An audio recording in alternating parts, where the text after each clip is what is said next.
Il Consiglio Comunale di Agrigento ha votato nella seduta di giovedì la fuoriuscita dal Consorzio del Voltano, una decisione che arriva dopo diversi mesi dalla nota della Corte dei Conti con la quale veniva intimato al Comune di fuoriuscire da tutte le partecipate non necessarie al normale funzionamento dell'ente.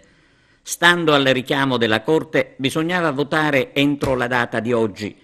Così, a poche ore dalla scadenza del termine fissato dalla Corte dei Conti, il Consiglio di Aula Sollano, con il solo voto della maggioranza, si è espresso positivamente.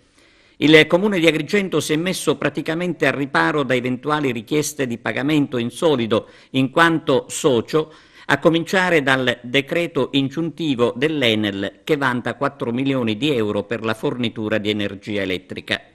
Il voto dell'Aula per la fuoriuscita dal Voltano era un atto atteso dall'amministrazione comunale guidata dal sindaco Lillo Firetto dopo il pronunciamento un anno fa della Giunta.